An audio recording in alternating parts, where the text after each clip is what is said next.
All right, so what are we doing today? Today, we need to get that 125 gallon off the stand that it's on. We need to move it out of the way. We need to get the double stand that we built. Card in the upper right-hand corner, how we build a double 125 gallon stand out of wood. So now that that stand is built, we need to get that over there, get the 125 gallon back in there, and that will allow us to do the rest of phase 4 and get the rest of the 125s where they need to be. So that's what we're doing today. All right, so here's our plan. We've got this stand, it is built. If I haven't already done the video, it will be out soon on how we built that double 125 stand. But now we have to get that thing over here. That's not going to be easy. This is going to be a lot of work. So step one is we have to get this tank drained. We have to get the fish out. We're going to set up a couple of 30-gallon totes, probably 3 30-gallon totes, just to temporarily put the fish in. We'll put the sponge filters from this tank in those totes temporarily as well. We've got to get all the decorations out. We've got to get the gravel and rocks out because that would make the tank extremely heavy if it were left in here. So we're going to do that. Then we're going to take the tank. I think what we're going to do is we're going to take the tank and we're going to put the tank over here out of the way.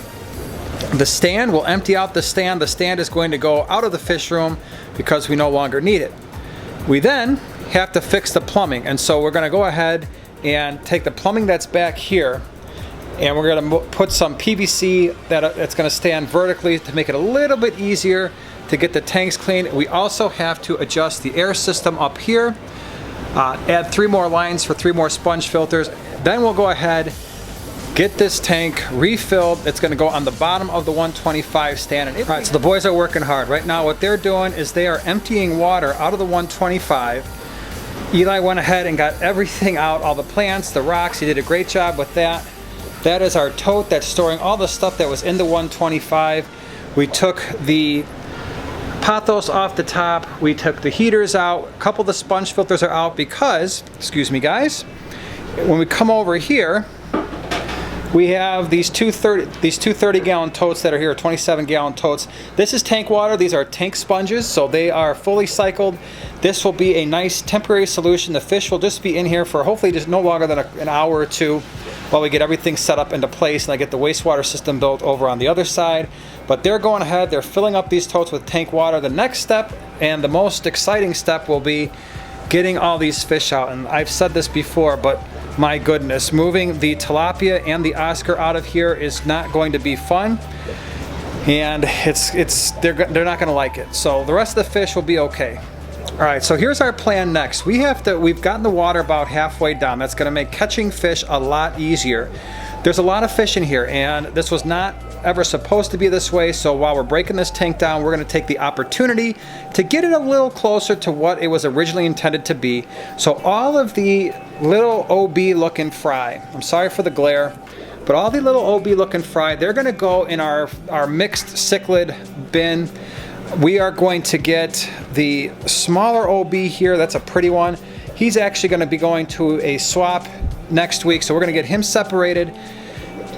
The rest of them are, for the most part, going to wind up back in here, but we're going to remove all these smaller OBs, kind of thin this out a little bit. Now, getting the tilapia, getting the Oscar out, that's not your normal net. Eli, why don't you go ahead and show them what we're going to be using. So this is basically a fishing net, but it works well. We've actually used this to catch the tinfoil barbs before and the ballast shark. We're going to clean it off, obviously, before we dip in the tank, but this is what we have to use for a 17-inch tilapia and a 12-ish, maybe 13-inch Oscar. The rest of them can more or less be caught with a regular net. So that's what we're going to do next. So what we're doing now, Luke's got the 2 red nets. He's going to kind of guide the tilapia. This is what happens. So he's a big boy and he's freaking out. You can see a lot of water. All right, just take that one. You got him? So he is not wanting to be caught. There he goes, get him. There, he's got him. So Eli needs some help. No, he's got him all the way up. All right, let's get him in a tote. Let's do it quick, gently. All right, now let him out.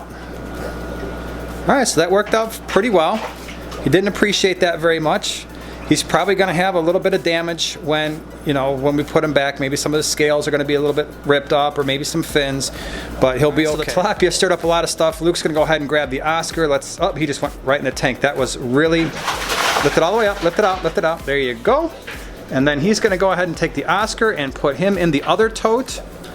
So yeah, catching big fish is kind of exciting. Wow. The tilapia looks huge in that 30-gallon tote. Check that out. He's gigantic, man.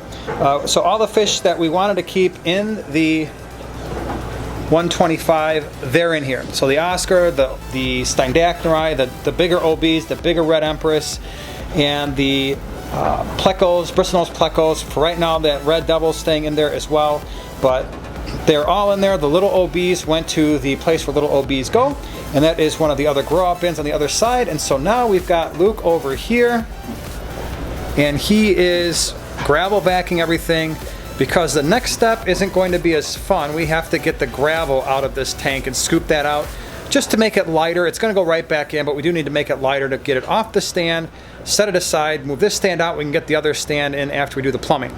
All right, so the 125 is empty. The fish are gone, obviously. The water's gone. All the decorations are gone. The gravel is temporarily in that 27-gallon tote. It will be reused. The next step is getting this over here. We're going to put it on these blocks, set that aside. That'll allow us to move the stand. And then it's time to fix the plumbing and the air system and get the stand in place. All right, everybody, we've emptied out the space. Getting that stand out was a major pain. The tank is moved. Let me show you what we're going to do next. So the wastewater system, this runs around the perimeter of the room.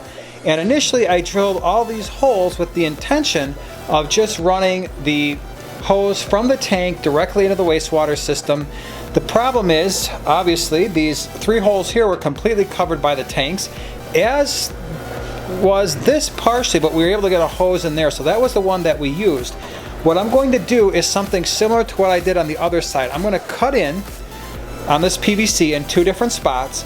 I'm going to put a T there, and I'm going to run a piece of vertical PVC up the wall, and then we're just going to be able to put the hoses in that vertical PVC. It's going to be a lot easier to use, and it'll give us more usable wastewater system. So that's what's coming next. Stay tuned. All right, so this is what I was talking about with the wastewater system. I went ahead and changed out the tubing that was there. I actually patched that one hole that we were using just because I don't want to have the opportunity for water to be coming out of there. The tubes from the tanks will go directly into these vertical PVC pieces and then just go right down around the room and into the floor drain on the other side of the room. This is a much easier system for us to work with compared to just trying to get that hose in that hole in the PVC. So those will extend to about the top of the tank on the bottom, but that will take care of both tanks, top and bottom, and you can put more than one hose in each vertical piece. The other thing I got going on is I went ahead and put a few more valves in for some sponge filters, because now we're going to have 2 125s, and that's going to have 3 sponge filters apiece, so I've got 6 valves coming there. Could I have done a gang valve? Yes. This is just a better way to do it. It's a much easier way to control air to a tank. So now that that's in, now we can get the stand in, get that leveled, get the power strips in, and be ready to go for the tank. All right, so we got the stand into place. It barely fit. Boy, I would have really been upset if I would have mismeasured that by even about an inch. It would not have fit.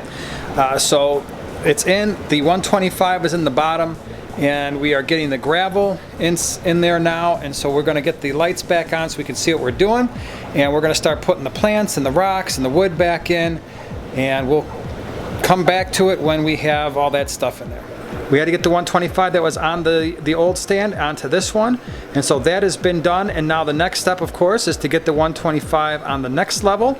That will probably happen in about a week or so, but definitely happy with this. Again, we removed a lot of the fish, so a lot of those OBs that were in here, the smaller ones, they're all gone, and what we're left with now are the 2 large OB males, a couple of decent sized OB females, couple of Red Empress, the Geophagus Steindachnerai, the Oscar, Chaz, and Timmy the Tilapia. The Jewel Cichlid's still in here. We've got, I think we had like 8 or 10 bristlenose in here as well. Those just came from previous spawnings of the male and female that we had in here. And the Red Devil's still in here. We're going to give her a try, or him a try, and if it works out, great. If it doesn't, this one will be moved because we don't want it disrupting the rest of the tank, but we'll just see how it goes. But definitely happy with the way it turned out. It was a big first step in getting the rest of these tanks where they need to be. All right, so the boys did a great job. We got all those fish moved out of the 125 and back in. We lowered the 125, Now we've got the space to get the new 125 above it, and that video is going to be coming out very soon. We're super excited about that because it solves some issues in our fish room in terms of fish that are in tanks that are too small. They were growing out, but now they've gotten to a size where they need to get into a larger tank, and that's what's going to be coming up pretty soon. So if you want to see that, share, subscribe, and we'll see you in the next one.